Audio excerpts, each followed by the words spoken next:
Hello trainees. आइए आज हम लोग इस क्लास में एम्प्लॉयबिलिटी स्किल सेकेंड ईयर के लिए और ये सभी ट्रेड के लिए सेकेंड ईयर सभी ट्रेड के लिए मॉड्यूल करते हैं सस्टेनेबल कैरियर सतत कैरियर और ये क्लास 5 भी है। आइए देखते हैं क्वेश्चन इसमें। इससे पहले क्लास देखने के लिए आप उसमें प्लेलिस्ट या जो लिंक इसमें दिया गया है उसमें जा करके देख सकते हैं। आइए क्वेश्चन देखते हैं। क्वेश्चन है market trends are useful to plan one's career because they helps to, यानी कि बाजार के रुझान किसी के कैरियर की योजना बनाने के लिए उपयोगी होता है क्योंकि वे को मदद करते हैं। किसको मदद करते हैं? संपत्ति की पहचान कराते हैं या उन नौकरियों को पहचानते हैं जो मांग में है और होंगे। तो यही इसका सही ऑप्शन है, यानी कि recognise jobs that are and will be in demand, मतलब जो डिमांड में है जो मांग में है उन नौकरियों की पहचान होती है। यदि आप मार्केट में क्या करते हैं सर्वे वगैरह में या करते हैं तो ये जानकारी मिलती है। तो ये इसका सही ऑप्शन बी हो गया। अगला क्वेश्चन देखते हैं। कैरियर पाथवे मीन्स, मतलब कैरियर पाथवे का अर्थ क्या है? कैरियर पाथवे का अर्थ क्या है? तो क्या है? संभावित नियोक्ता है या कैरियर के भीतर नौकरियों के छोटे समूह हैं। तो ये बी ऑप्शन इसका सही हो जाएगा, कैरियर के भीतर नौकरियों के छोटे समूह हैं। अगला क्वेश्चन देखते हैं। अगला क्वेश्चन है कि the natural ability of a person to do something and how quickly he she can learn something is called, यानी किसी व्यक्ति की कुछ करने की स्वाभाविक क्षमता और वह कितनी जल्दी कुछ सीख सकता है कहलाता है। क्या कहलाता है? तो उसकी योग्यता, एप्टीट्यूड कहलाता है, उसका योग्यता कहलाता है। ठीक ना? यानी कि आपके पास यदि योग्यता नहीं है, यदि आईटीआई का आप कोर्स नहीं किए हुए हैं, इलेक्ट्रीशियन से नहीं पढ़े हुए हैं, तो आप तार जोड़ने में हिचकिचाएंगे। वही किए हुए हैं तो आप उसको जल्दी से सीख सकते हैं, ये कहने का मतलब है। तो ये इसका सही ऑप्शन डी हो जाएगा। अगला क्वेश्चन है a series of number is given, you need to fill a number in the blank by understanding the pattern of the series, fill the number in the place of the question mark. 47, 48, 51, 60, 87, मतलब ये number दिया गया है इस तरीके से और पूछ रहा है कि इस अगले नंबर पे क्या आएगा जब इसी क्रम में ये चलेगी, यानी कि संख्याओं की एक श्रृंखला दी गई है। श्रृंखला ये दी गई है। श्रृंखला के पैटर्न को समझकर आपको रिक्त स्थान में एक संख्या भरनी है, प्रश्नवाचक चिन्ह के स्थान पे संख्या भरना है यहाँ पे। ठीक ना? देखिए ये 47 है और ये 48 है, तो इसमें एक का अंतर है। 47 एक 48, और इसके बीच में कितने का अंतर है? 3 का अंतर है, और इन दोनों के बीच में 9 का अंतर है, और इन दोनों के बीच में कितने का अंतर है? तो कितने का हो जाएगा? 7, 2, 27 का अंतर है, और यहाँ पे भरना है। तो देखिए इसमें क्या है, इन दोनों के अंतर एक का है, तो यदि इसमें एक गुणते 3 करेंगे, इसमें यदि एक गुणते 3 करेंगे तो ये 3 आ जाएगा। ठीक ना? तो इसमें 3 जोड़ दिया गया, इसमें 47 में प्लस 3 कर दिया गया, 47 में प्लस 3 कर दिया गया तो 48 हो गया। अब देखिए, सॉरी 47 में नहीं, यहाँ पे गलत हो रहा है। 47 में तो एक जोड़ा गया है, ठीक ना? इसके बीच में 48 में प्लस 3 किया गया है तो 51 हो गया। अब देखिए इसमें 3 गुणते 3 करेंगे तो 9 आएगा। तो यदि यहाँ पे 1 गुणते 3 किया गया था, अब यहाँ पे क्या करेंगे? 3 गुणते 3, मतलब इस वाले 3 में गुणते 3 करेंगे तो 9 आ जाएगा। तो इस 51 में 9 जोड़ेंगे तो कितना आ जाएगा? ये 60 आ जाएगा। अब क्या करेंगे? यहाँ पे 9 गुणते 3 करेंगे, 9 गुणते 3 तो ये आएगा 27, और इसमें कितना जोड़े थे? प्लस 9 जोड़े थे तो 60 आया था। इसमें प्लस 27 जोड़ेंगे तो ये आ जाएगा 87। अब क्या करेंगे? इस 27 में कितना का गुणा करेंगे? 27 गुणते 3 करेंगे, तो जब 27 गुणते 3 करेंगे तो देखिए कितना आएगा, यहाँ पे देख लेते हैं कैलकुलेटर से। देखिए इसमें इसमें गुणा हम लोग कर देते हैं।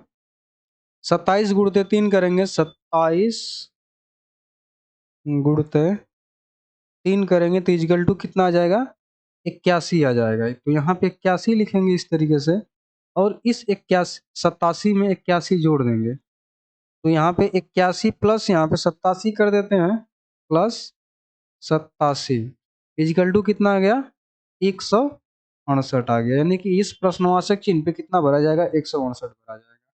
तो इसलिए इसका सही ऑप्शन बी हो जाएगा, 168। ठीक है, अगला क्वेश्चन देखते हैं।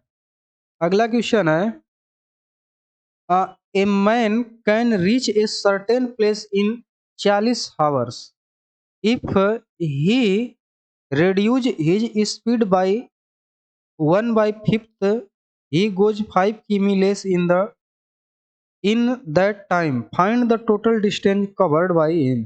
एक व्यक्ति, देखिए एक व्यक्ति एक निश्चित स्थान पर 48 घंटे में पहुंच सकता है। यदि वह अपनी गति 1/15 से कम कर देता है तो वह उस समय में 5 किमी कम चलता है। तो उसके द्वारा तय की गई कुल दूरी ज्ञात करना है। तो देखिए इसको हल करने के लिए, जैसे एक कोई व्यक्ति है, ये x किमी की दूरी कोई मान लिए हुए हैं, ये a से b तक, ठीक। इसको कवर करने में, उसको यहाँ से यहाँ जाने में कितने समय का लगता है, समय 40 घंटे में पहुंच सकता है, 40 घंटे में। लेकिन अब देखिए यदि वह अपनी गति को क्या कर दे रहा है, कम कर दे रहा है, तो यहाँ से गति निकाल देंगे। तो गति बराबर एक फार्मूला होता है, गति बराबर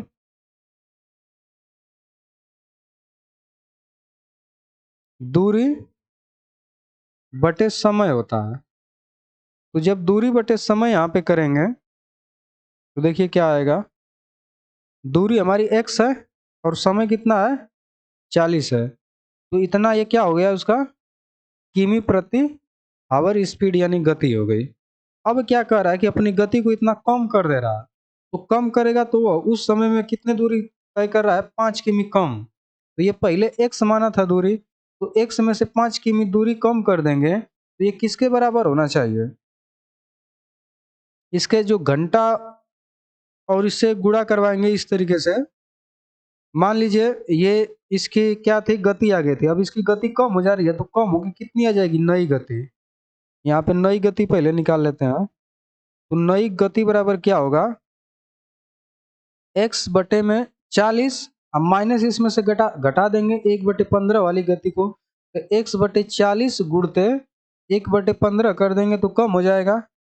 तो ये कितना आ जाएगा, हल करेंगे तो ये 40 गुणते 15, ये हो जाएगा 15x माइनस x बराबर ये 14x बटे में 40 गुणते 15 हो जाएगी इसकी नई गति।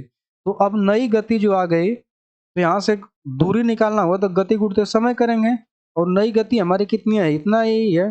तो दूरी बराबर, यहाँ दूरी इसमें पहले निकाल ली है प्रश्नानुसार, तो दूरी बराबर यहाँ पे देखिए अब क्या हो जाएगा, ये गति 14x बटे में 40 गुणते 15, अब फिर इसमें समय का गुणा करवा देंगे तो समय कितना देना है, 40 घंटा ही समय लेना है, तो 40 घंटा, 40 से 40 कट जाएगा।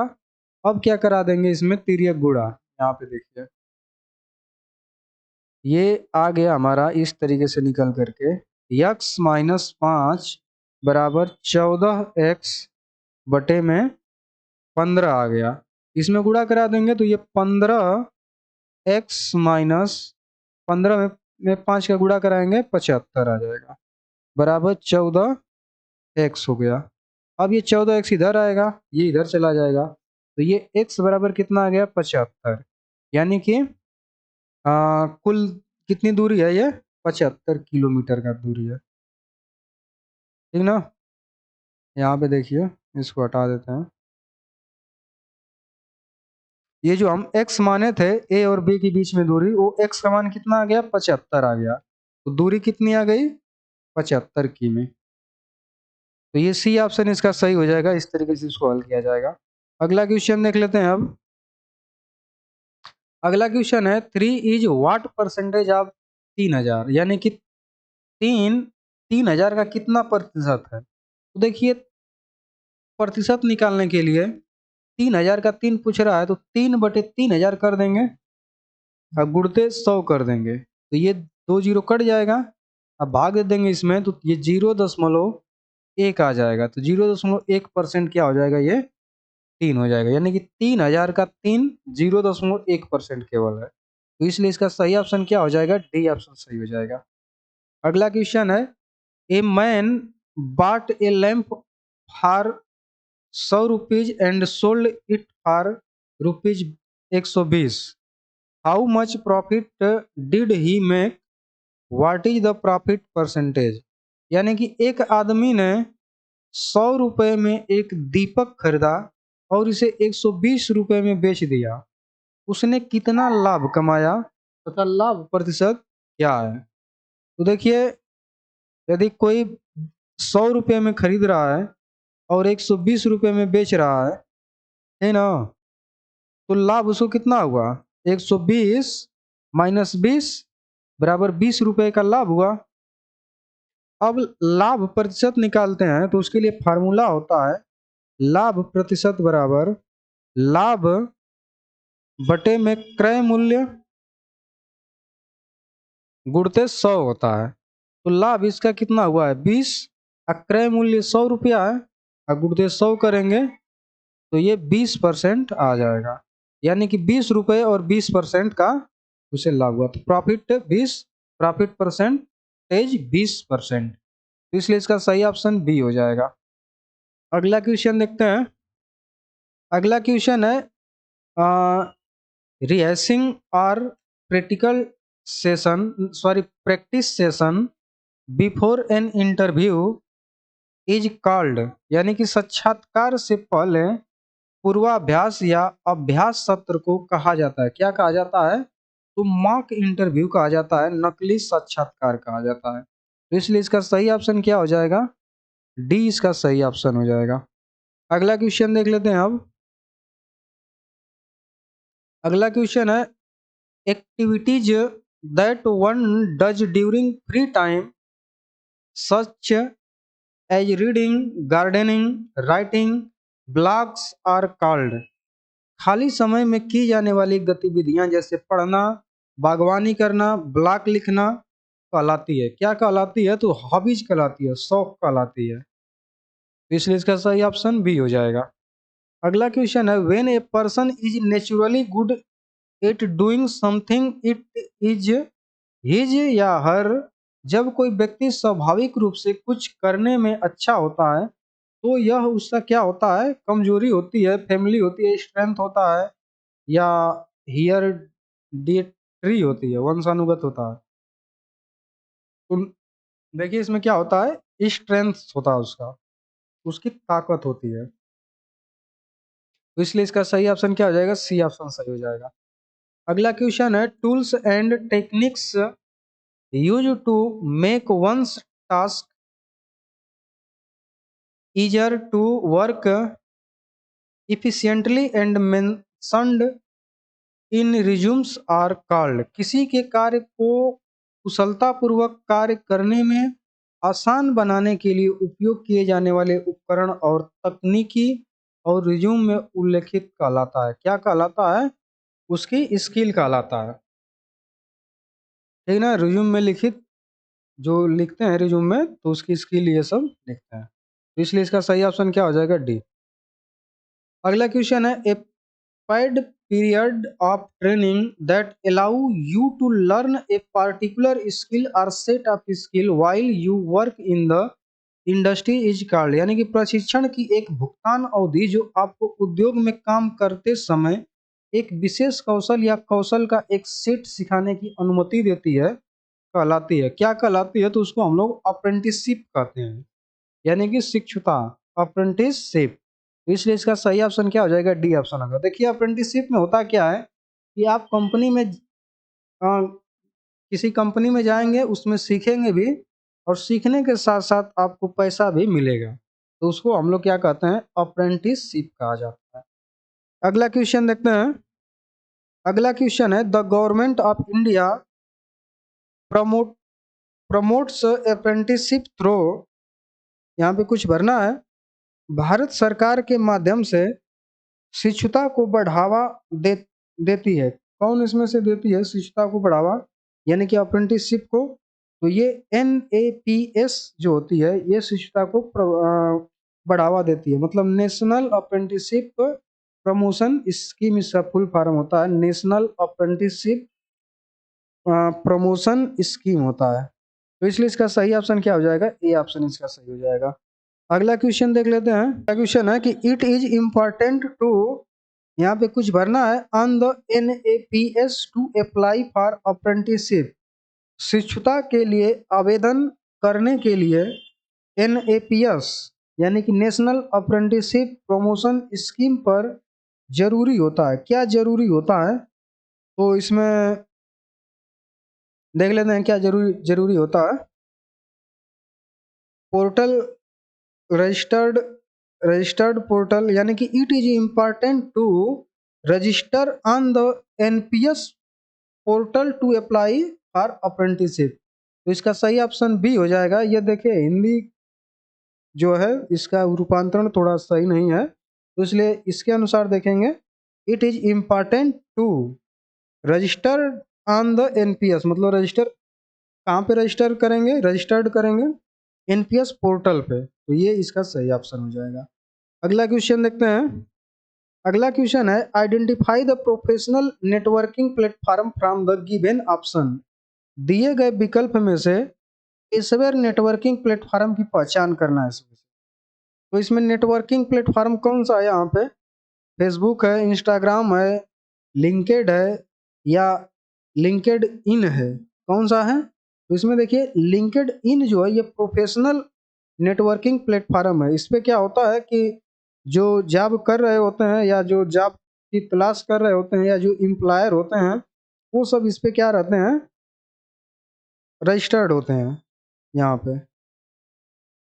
तो इसलिए इसका सही ऑप्शन क्या हो जाएगा? डी ऑप्शन सही हो जाएगा। अगला क्वेश्चन है, यहाँ पे कुछ भरना है। Safety is very important, all companies need to incorporate, यहाँ पे भरेंगे इन देयर वर्क प्लेस, यानी सुरक्षा बहुत जरूरी है, सभी कंपनियों को अपने कार्यस्थल में, यहाँ पे कुछ भरना है, को शामिल करना होगा। मतलब क्या करना होगा? यानी कि work place safety is very important, work place safety is very important, all companies need to incorporate safety in their work place. तो इसलिए इसका सही ऑप्शन कौन सा हो जाएगा? सी ऑप्शन सही हो जाएगा। वर्क प्लेस यानी कार्यस्थल पर सुरक्षा जो है बहुत जरूरी है। तो ये कार्यस्थल सुरक्षा हो जाएगा, इसका सही ऑप्शन सी। अगला क्वेश्चन देखना है। पोज मैंडेट्स सेफ्टी ऑफ, यहाँ पे भरना है एंड यहाँ पे भरना है of sexual harassment in the work place. देखिए POSH यानी कि पोस का फुल फॉर्म होता है प्रिवेंशन ऑफ सेक्सुअल हरासमेंट होता है, यानी कि कार्यस्थल पर यौन उत्पीड़न के यहाँ पे भरना है और की सुरक्षा को अनिवार्य करता है। मतलब यहाँ पे वुमन यानी महिला और प्रिवेंशन भरा जाएगा, वुमेन एंड प्रिवेंशन। ये देखिए मतलब एक एक्ट है prevention of sexual harassment act, ये 2013 में बनाया गया था। इसमें क्या होता है कि यदि कोई महिला कर्मचारी वर्क प्लेस पे यानी कंपनी में काम करने जाती है तो वहां पे इसको यदि कोई अ, एक तरह से परेशान करता है, उत्पीड़न यौन उत्पीड़न करता है, तो वो इस एक्ट के तहत अपनी शिकायत उस कंपनी में कर सकती है और इसका उसके शिकायत पर पूरा का पूरा मतलब कि ध्यान दिया जाता है और जो इसके लिए दोषी पाया जाता है उसको दंड दिया जाता है। ठीक है, तो ये एक एक्ट है जो 2013 में बनाया गया है और ये एक्ट क्या करता है? महिलाओं की सुरक्षा प्रदान करता है। अगला क्वेश्चन देखते हैं। इसका सही ऑप्शन ये था वुमेन्स एंड ये प्रिवेंशन, यानी कि बी ऑप्शन इसका सही है। अगला क्वेश्चन देखते हैं। अगला क्वेश्चन है, यहाँ पे भरना है means any unwelcome conduct of sexual nature which makes a person feel अपटेंड और ह्यूमिलिएटेड। यहाँ पे भरना है का अर्थ है, क्या अर्थ है, यौन प्रकृति का कोई भी अप्रिय आचरण जिससे व्यक्ति आहत या अपमानित महसूस करता है। तो यहाँ पे क्या भरेंगे, यानी कि सेक्सुअल हरासमेंट, यानी कि यौन उत्पीड़न का अर्थ है यौन प्रकृति का कोई भी अप्रिय आचरण जिससे व्यक्ति आहत या अपमानित महसूस करता है, उसे क्या कहा जाता है, यौन उत्पीड़न कहलाता है। ठीक है, ये इसका अर्थ बताया गया है। तो इसका सही ऑप्शन क्या हो जाएगा, सेक्सुअल हरासमेंट, यौन उत्पीड़न। अगला क्वेश्चन देखते हैं। ICC with respect to post and sexual harassment means POSH, prevention of sexual harassment. और यौन उत्पीड़न के संबंध में आईसीसी का अर्थ है, क्या अर्थ है, तो आईसीसी का अर्थ होता है इंटरनल कंप्लेन कमेटी होता है। जो इंटरनल कंप्लेन कमेटी के जो अध्यक्ष वगैरह होते हैं, उन सबको जो वरिष्ठ महिला होती हैं उनको बनाया जाता है, क्योंकि ये महिलाओं की सुरक्षा के लिए एक्ट बनाया गया है, तो इसलिए इसके जो मुखिया होता है उसको भी महिला ही बनाया जाता है। तो ये इसका फुल फॉर्म ये हो जाएगा, इंटरनल कंप्लेन कमेटी हो जाएगा, आंतरिक शिकायत समिति।